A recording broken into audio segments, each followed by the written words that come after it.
Welcome to the Sisters in Loss podcast, a faith-based podcast that spotlights Black women that replace silence with storytelling around pregnancy and infant loss and infertility. Black women experience miscarriage and stillbirth 4 to 5 times more likely than white women in the United States, according to the CDC and NIH. Whether you've experienced a miscarriage, infant loss, or stillbirth, are trying to conceive, or have an infertility diagnosis, you will learn about resources and strategies to heal, gain clarity, peace, and hope, and find an empowering path forward after loss. I'm your host, Erica M. Freeman, and you'll hear me interview other sisters in loss from around the world who have healed from such a painful and traumatic experience by sharing their testimonies and stories to inspire and help others turn their pain into their purpose. Storytelling is powerful. Storytelling is activism. Storytelling is healing. Now let's get started.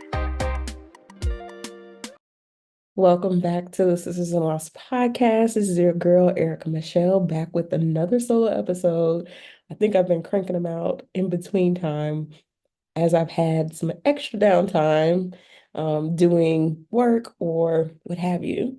But I'm coming back to you recording this. It's been at least a week from elections, and I've had time to process and think about all that has transpired over this last week and a half, and almost it'll be 2 weeks by the time this post about what has happened since Vice President Kamala Harris has lost the election for president of the United States, and the former president is now the president-elect for this upcoming year.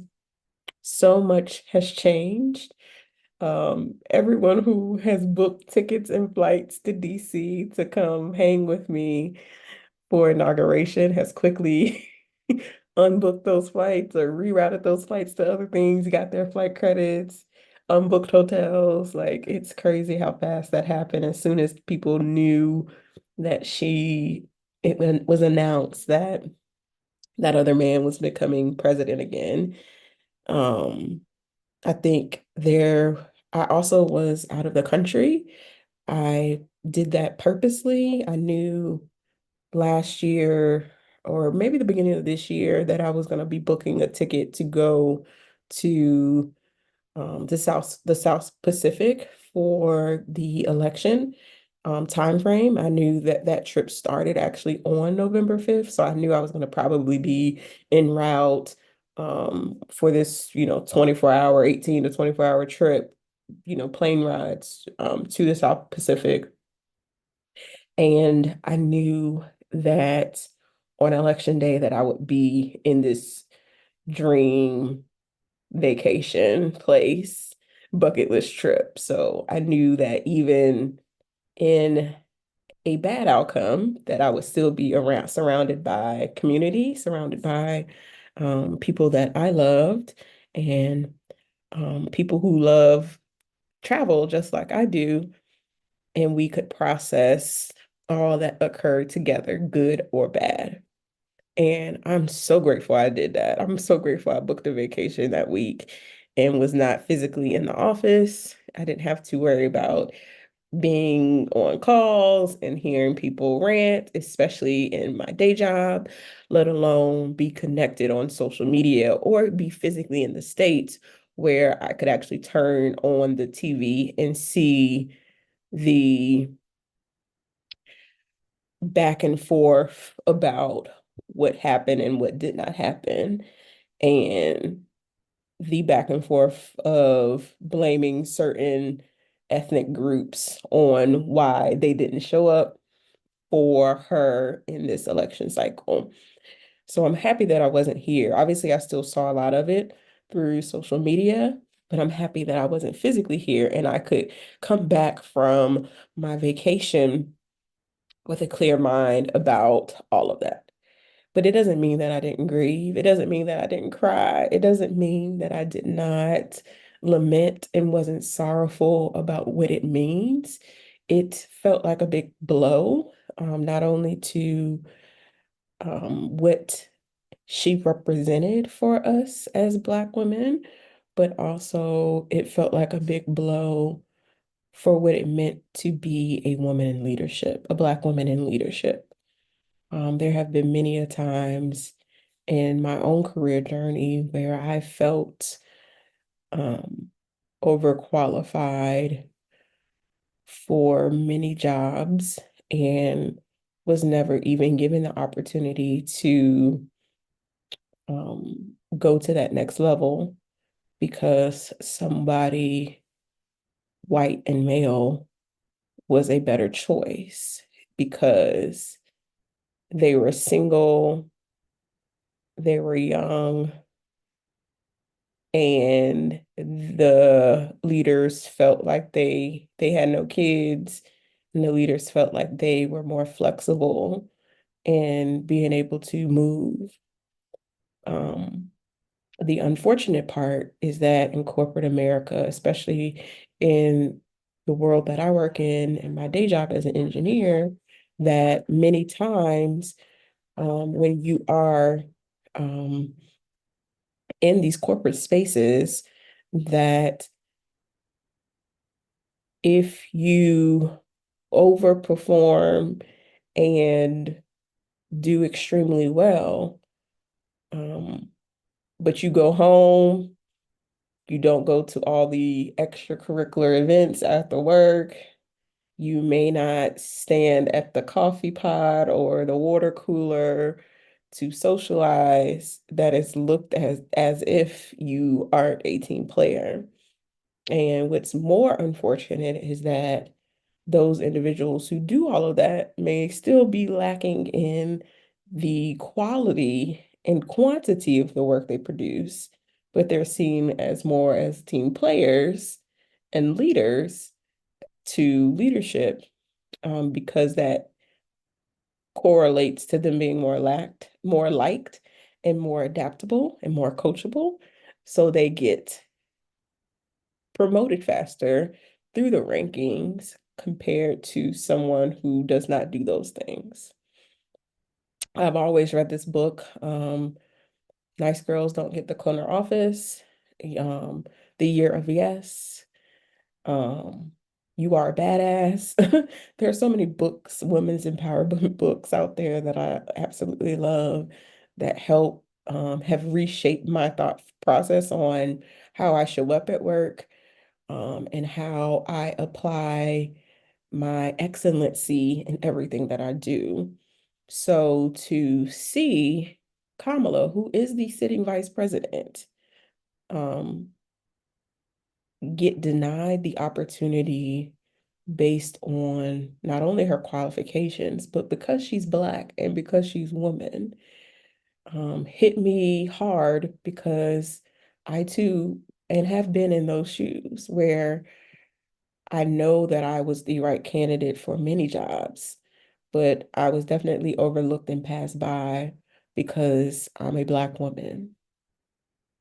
So much so that I have had to make my own chances and opportunities for myself. And for many people who may not know, in my day job, have worked at many different companies and probably make a lot more than a lot of my counterparts who have stayed at the same company for years and years and years, because I can make more money by switching companies and getting a 25 to 35% jump in salary compared to if I stayed at a company and um, only got a 5 to 10% raise when I got promoted and still took just as long to get promoted. So I'm not saying there's a right or wrong way to do this. This is not a career conversation, but it's just something that I've thought and pondered over this last week and a half, really thinking about how gutted I felt after it and how I listened to so many other Black women and read their words and listened to their podcasts to really put in words exactly the frustration and anger and sadness and sorrow and bitterness and rage that I felt after this election not only was taken for her, but that predominantly white men and women voted against her and for a rapist, sexist, xenophobe, fascist. I sit here as I'm recording this podcast more at peace with what has transpired, mainly because we have always overcome. We have always gone through some bad stuff, some bad shit, and we've survived. So there's no difference here. There is a way of us thriving and moving forward with this. And even I started to listen to the When With Black Women call on Sunday, November the 10th, as I was flying back. It was my flights back to the main island before I flew back home the next day and took that full 24 hours to get back to the East Coast. And I went back and rewatched that entire 3 hours of the Women with Black Women call, and Donna Brazil's message stuck with me the most in saying, how far we have come and how much further we have to go, and reminded me and grounded me in knowing that we literally just got the right to vote. We just got the right to own our own homes and have our own bank accounts. This literally happened in our parents' time. Like, this is not something parents and grandparents' time. Like, this is not something it's going to change overnight, where we can go from segregation to a Black woman president. For so many people to have voted for President Barack Obama is because they wanted a change and they wanted hope. And now, on the other side of what change and hope looks like, I think we have to know that the fight is still there. The fight may just take longer than we expected it, and that is fine. So I'm saying all of this and building all of this up to say that this is how we collectively grieve.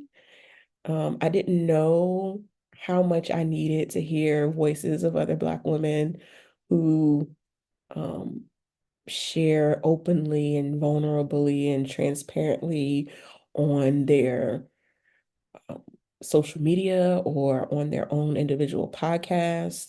I didn't know how much I needed to share how I felt in my own group chats, but I wanted to collectively come here and share my heart and say, I see you, sis.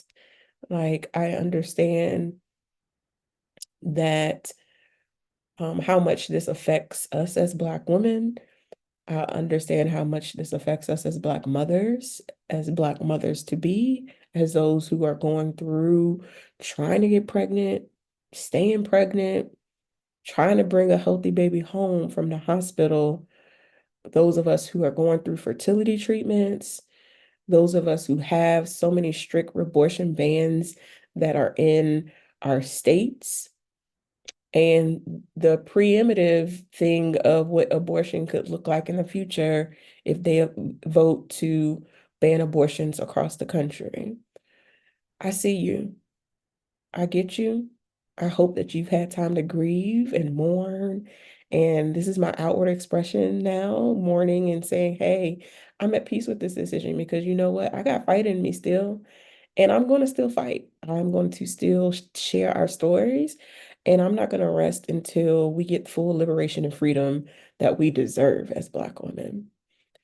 So I hope that you hear this and hear my message under the sound of my voice. I know that Vice President Kamala Harris may never see this, but I want you to know that I'm extremely proud of you. I'm extremely proud of everything that you represent. And I am so grateful to be in community with you and that we are fighting this together. Like when we fight, we win, even though the fight may take a little longer.